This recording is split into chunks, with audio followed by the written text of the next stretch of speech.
Shalom and welcome to Temple Talk. This is Yitzchak Ruvain speaking to you from south of Jerusalem, here in the Holy Land of Israel. Today is the 12th day of the month of Mar Cheshvan, 5785. It's November 12th, 2024. This coming Shabbat, we are reading Parshat Vayera from the book of Genesis. Chapter 18, verse 1, it begins and concludes chapter 22, verse 24. Of course, it is the continuation of the story of Avraham Avinu. Avraham, our patriarch, father of the nation. And today, it's evening now, so it's already the 12th by the Hebrew calendar because our days begin in the evening. But today was the 11th of Mar Cheshvan, and that is the yahrzeit, that is the anniversary of the passing of Rachel Imenu, Rachel, our matriarch, the mother of Yosef and Binyamin, the sister of Leah, and of course the wife of Yaakov Avinu, Yaakov our forefather. And this is a day that's marked every year, the yahrzeit, the anniversary of the passing of Rachel Imenu, and of course Kever Rachel, which is mentioned in the book of Genesis. She was buried along the way to Ephrat, Derech Ephrata. She died in childbirth, giving birth to Binyamin, the youngest of Yaakov's 12 children, and was buried in Ephrat. Her kever, her gravesite, is to this day exists and is visited by thousands, I would say tens of thousands of Jews and non-Jews each year. It is a place of prayer, and it is Derech Ephrata. The way to Ephrat passes through Bethlehem, and of course in Israel's ill-conceived agreement with Palestinian terrorists in 1993 or 4.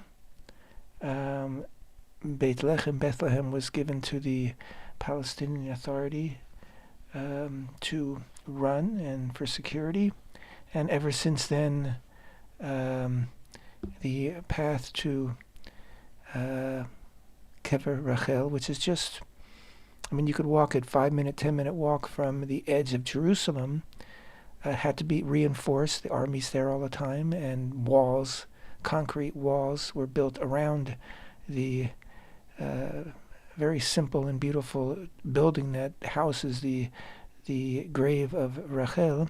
But now there are, I think, a few layers of walls around it for protection. And but nevertheless, people go by the thousands and pray there. And of course, today, many, many thousands of people went there to give honor to Rachel and, of course, to pray. And Rachel also has a special place in that the prophet Jeremiah, who actually foresaw and lived through the destruction of the first temple, he, in his words, in his prophecy, he says in the book of Jeremiah, chapter 31, "So says HaShem, a voice is heard on high, lamentation, bitter weeping, Rachel, weeping for her children. She refuses to be comforted for her children, for they are not. So says HaShem, refrain your voice from weeping and your eyes from tears, for there is reward for your work, says HaShem, and they shall come back from the land of the enemy, and there is hope for your future, says HaShem, and the children shall return to their own border." Of course, as what the prophet is saying is that Rachel is weeping for her children as they're being led into exile following the destruction of the temple. And of course, to go into exile into Babylon, they actually had to pass by her grave. So yes, she saw her children being led into exile, and of course, she sort of becomes the mother of all Israel in this picture that is being painted for us.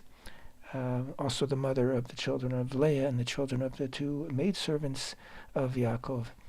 And she's weeping for them as they are led into exile, a bitter weeping, but HaShem reassures her, saying they will return, and your labor, your work, that is your pain and your weeping for them and your compassion will not go unrewarded. And of course, they did return 70 years later, and in our time, we have returned 2,000 years after the destruction of the Second Temple, when Israel was again led into exile, a much longer and more bitter exile than that, exile into Babylon. But we have returned, and these are words that are in very high regard in our time, because wow, it really has come true. Her tears were not for naught. Her weeping was not in vain, and we have returned, and our mother Rachel can be comforted by our return. So that was today, the 11th of Mar Cheshvan, as you may recall, and if you are praying in a minyan each day or by yourself, if you're a Jew and you're praying, then you know that since last Thursday evening we have been saying the prayer for rainfall here in the land of Israel. And so it is now officially the rainy season, and we always need rain. And the winter months, those are the months for rain, and rain means blessing.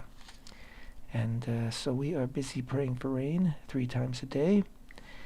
And in other news, well, of course, since the last time we met, there were elections in the United States, and there is a new president-elect, that is Donald J. Trump. And we wish for success for Donald J. Trump, hope that he can accomplish what he has set out to accomplish. Of course, here in Israel, he is very, very popular. There was no contest here when they did polls here of Americans who had the right to vote, people who have dual citizenship here, both Israeli and American citizenship, and many of them did vote. And it wasn't even close. It was, like 80% or something of Israelis were going to vote for or supported Trump. Whether they voted or not, I don't know, but many, many, many did.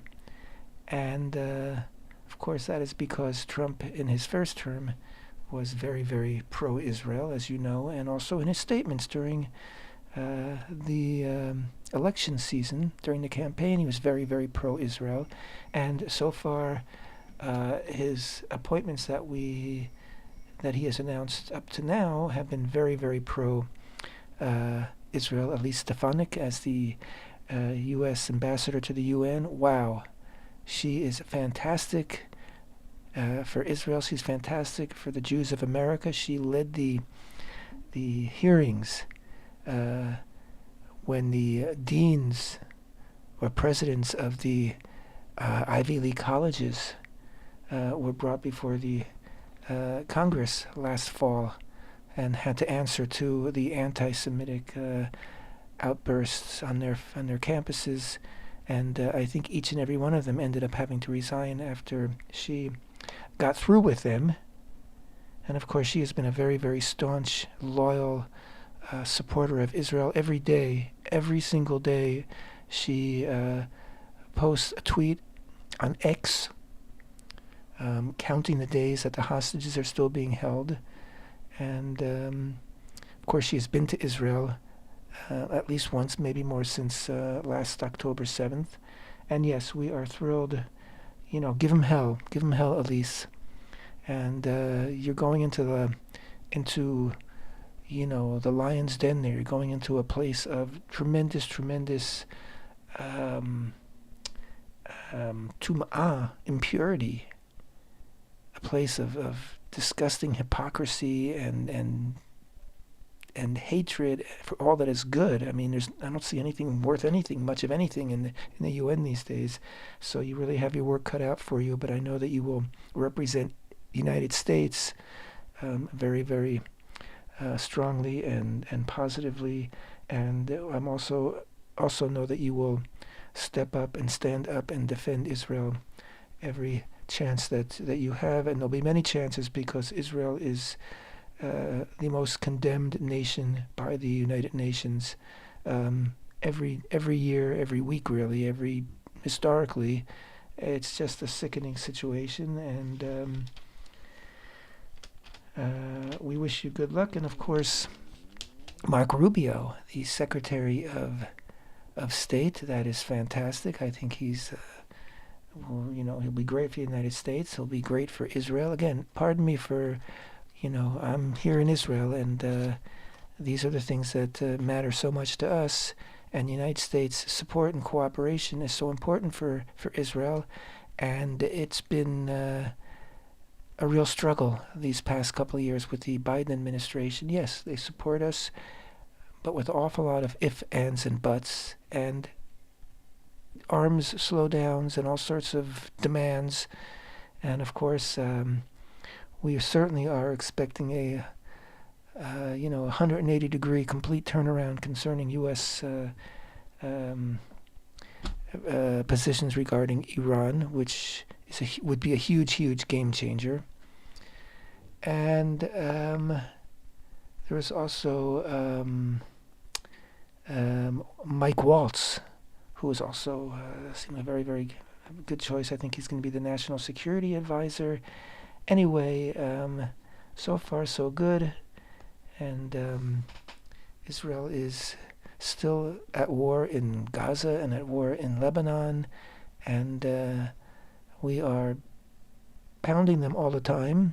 And unfortunately, Hezbollah still has the ability to fire rockets into Israel. Just today, 2 people were just now killed in a northern city of Nahariya. 2 citizens, civilians. They don't aim for military bases. They are just aiming for wherever they can kill people. And but of course, we have the opportunity, as never before here in Israel, to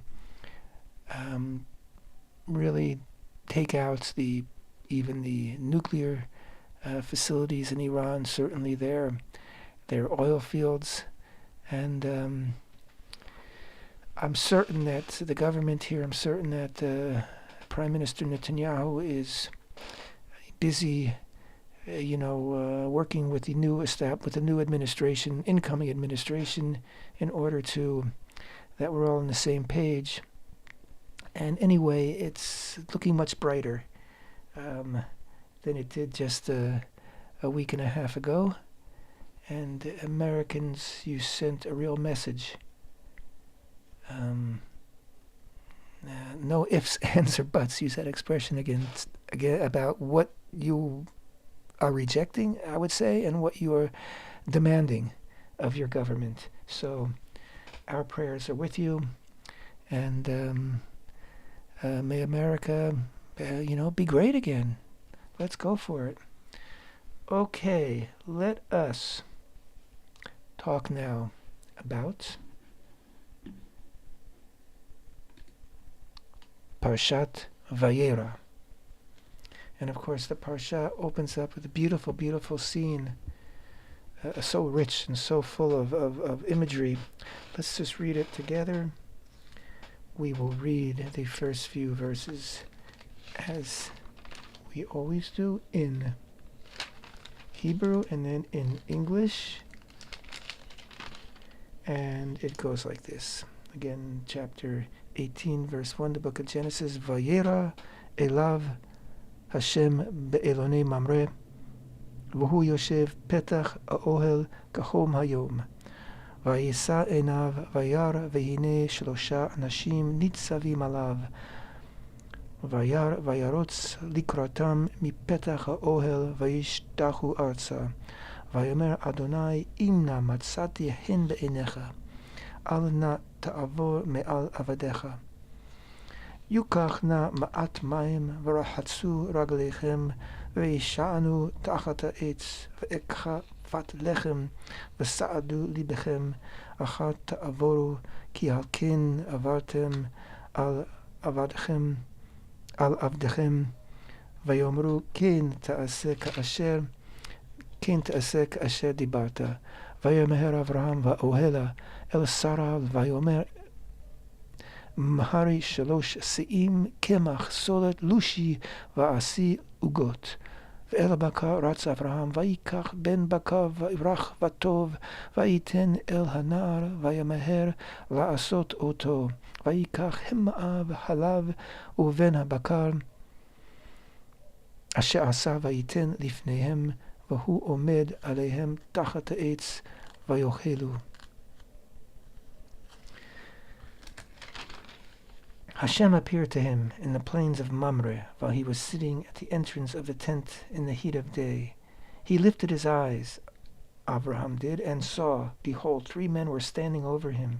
He perceived, so he ran from the entrance of the tent, and bowed toward the ground. And he said, My Lord, if I found favor in your eyes, please pass not away from your servant. Let some water be brought, and wash your feet, and recline beneath the tree. I will fetch a morsel of bread, that you may sustain yourselves. Then go on, inasmuch as you have passed your servant's way.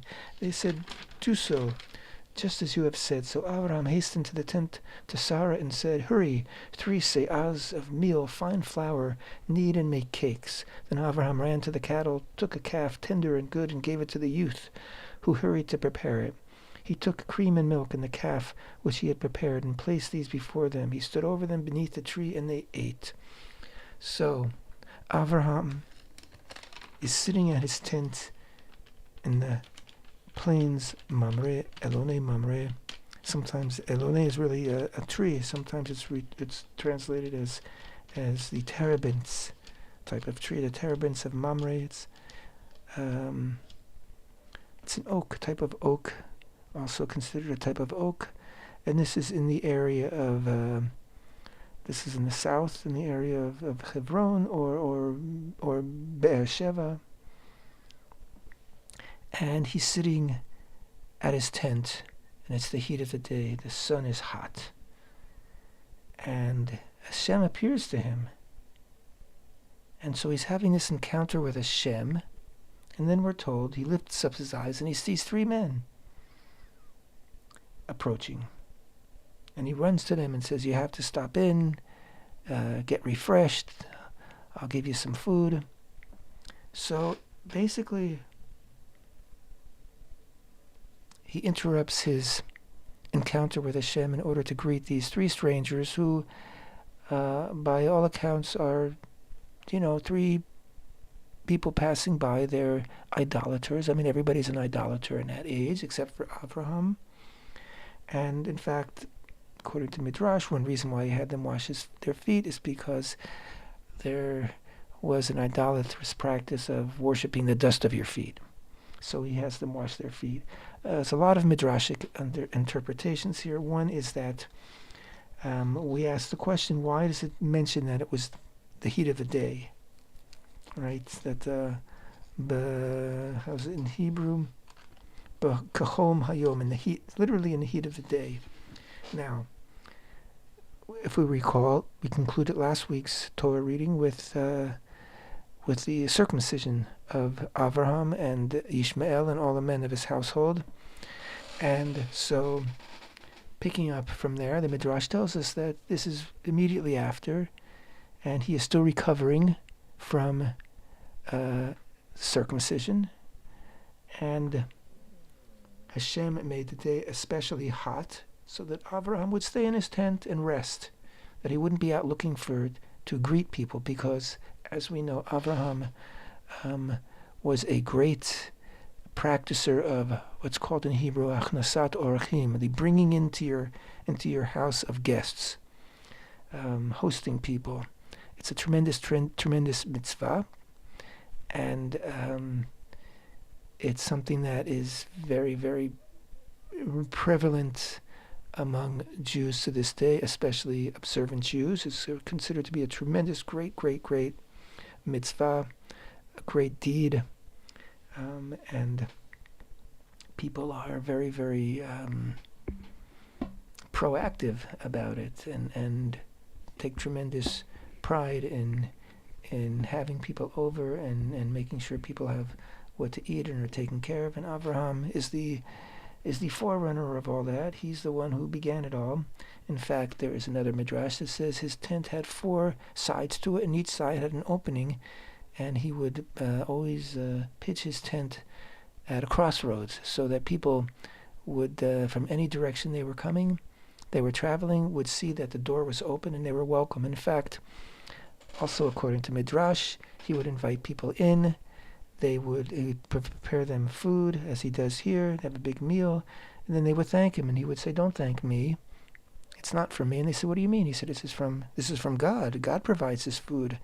So in that way, he would encourage people to basically say grace after the meal to thank HaShem for the food. And this was a way that he had of introducing, through his hospitality, introducing people to the idea, to the reality of HaShem. There's one God in the world, and to him we owe our thanks. Anyway, so Hashem made the day especially hot, so that Avraham would stay inside, but Avraham was stubborn, and he went out, and he was sitting outside the tent, so he was looking for people to stop by. He wanted to host people. So he saw people, he ran over to them despite his recovering from the circumcision, and of course he prepared for them an amazing meal. There's another midrash, since we're talking about midrash, that says when he ran after the calf, right? He ran to get a calf.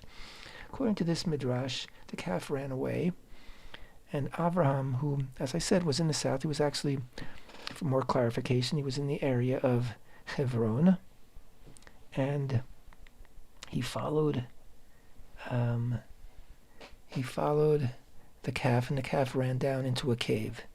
And it turns out that this cave was the cave of Machpelah, the cave that he will in the future be purchasing to bury his wife Sarah.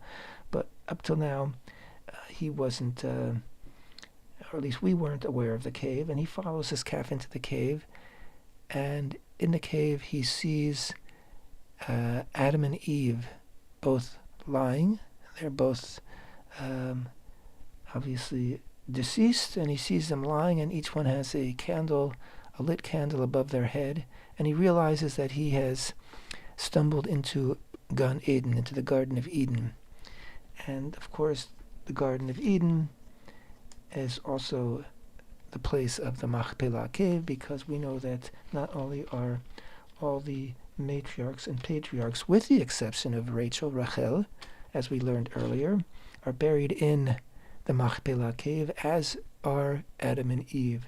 So he had this encounter with Adam and Eve as he was running to fetch the calf.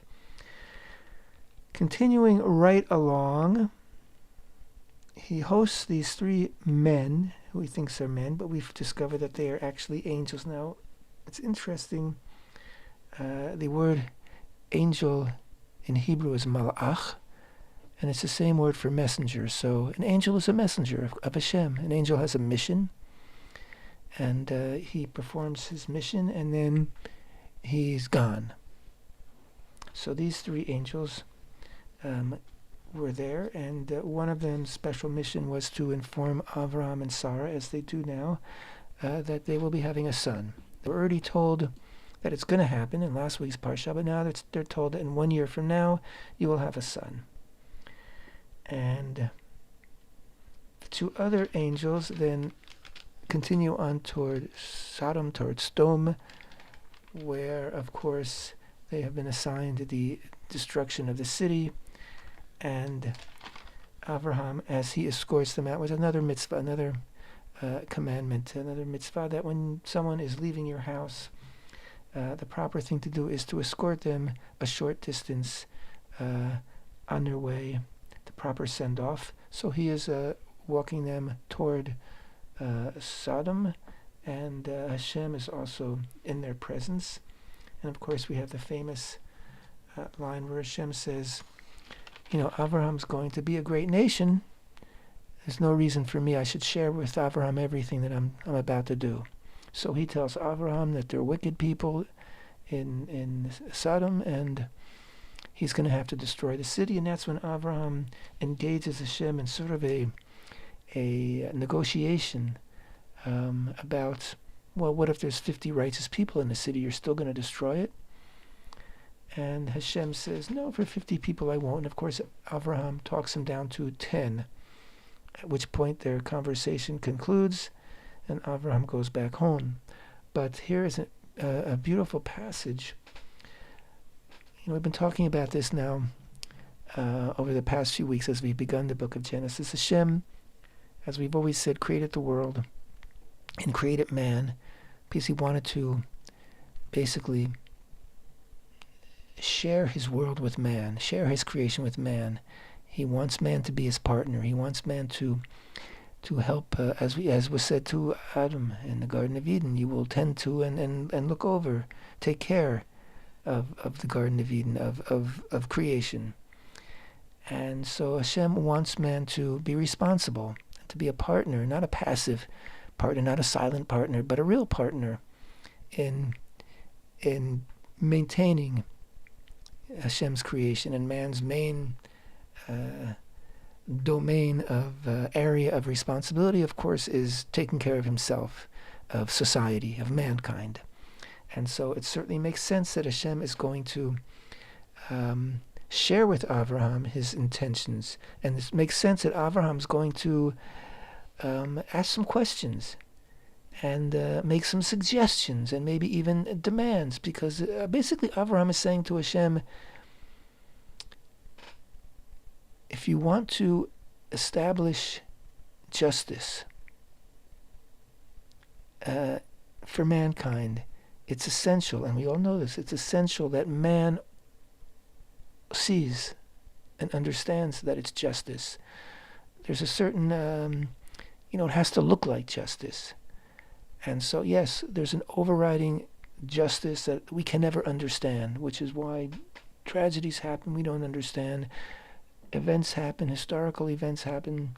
It's hard to understand, but we have to trust Hashem.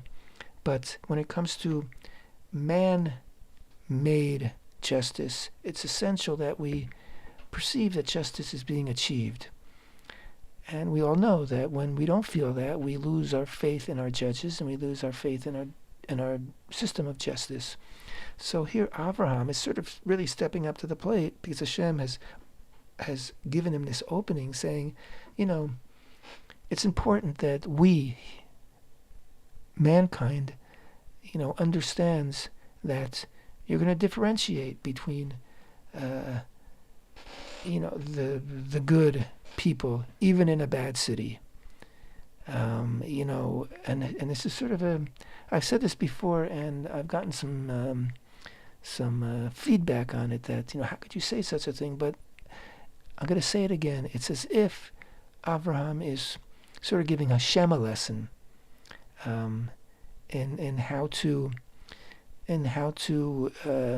pursue justice in a way that mankind, the way that we can comprehend it and adopt it, so that we can also pursue justice in this way. The last time Hashem said, these are really wicked people, was the generation of Noah, and of course he didn't consult with anybody as to how to pursue justice. He just said, I'm going to wipe them out. He let Noah know that was going to happen, but he didn't ask for Noah's input. And so Hashem is sort of coming to terms with mankind, right? At that point, Hashem was in tremendous regret. Like, I've created people, they're not good, they're bad from the start. Now, bad from the start, he understands, Hashem understands, he's got evil intentions. It's his responsibility to work on them, and I need to work with that. So here he is, basically having this incredible conversation with Avraham. It's just so important, I think, that we understand that, this wasn't just done for show. It's not like Hashem said, okay, let's make believe that Avraham's having some input here. No, Avraham has real input. We have real input. We have real input. And we have real responsibility. And Avraham, he understood this intuitively almost. He understood, and he's been, dealing with and working with and walking with Hashem now for many, many years. So their relationship continues to grow and to develop. And of course, then we read about the whole story of Sodom and Lot, and the angels that go there, and the destruction of Sodom, and Lot and his two daughters, and the birth of two nations, which, despite their kind of unseemly origins, Lot and his two daughters, they would still have some regard, as we see later in the Torah. They are still the children, the descendants of Lot, and he still was the nephew of Avraham, so they have some status.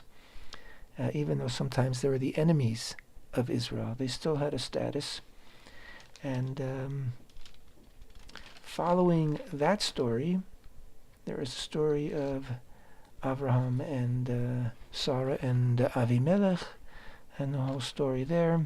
And after that, we read that Sarah now is with child, and Yitzchak is born. And of course, we celebration, and then again Sarah insists that Hagar, her servant, and her son Ishmael be sent away, because Ishmael is not being nice to his younger brother Yitzchak. And then, of course, we have the Akedah, the binding of Yitzchak, the near offering of Yitzchak, the great test. Our sages say that Avraham had 10 tests, that HaShem tested Avraham, is testing him as his emunah, his faith, his strength in his faith, 10 times. And that the final time was the Akedah, which literally means the binding of Yitzchak. And although I just yesterday, in a fascinating class I was at, was presented another opinion that actually the binding of Yitzchak was the ninth nisayon, ninth test, and the final test was the purchasing of the machpelah for a gravesite for Sarah. We may talk about that next week, but let's go back to the test, the final idea that the final and greatest test of Avraham, of course, was the Akedah, because there he's asked to, after all these years, promise Hashem, you're going to have a child. That child's going to be, he's going to have more children, you're going to become a great nation, and now, of course, you need to take that child and offer him up to me.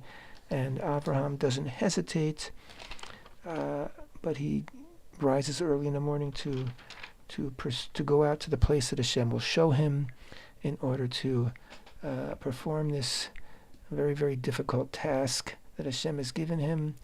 And of course he is brokenhearted and torn apart, and it's, to this day there's different understandings of how, why, he never shied away from speaking up, and we just saw that when it came to the men of Sodom. But here he doesn't say a word, he just goes out to fulfill what Hashem tells him to do. And maybe we'll talk about that some more also next week, because there's a lot to talk about, and we're very close to the end of our show. And of course, in the end, at the last moment, the angel of Hashem says, don't do it. And then Avraham lifts up his eyes and sees a ram tangled by his horns in the bush, and he replaces his son Yitzchak with the ram, and says that this mountain, this is the place that Hashem is seen, Hashem sees. And then they say, to this day we call it the place Hashem will be seen. And of course this is no other place than Mount Moriah, and it's no other place than the Temple Mount, the place of the Holy Temple. And right here Avraham established that the place where he built the altar that he was going to offer his son up is the place that the altar will stand eventually. And I'm going to stop right here, because here's the music. We'll pick up next week talking about this. Thank you so much for being with me. Temple Talk.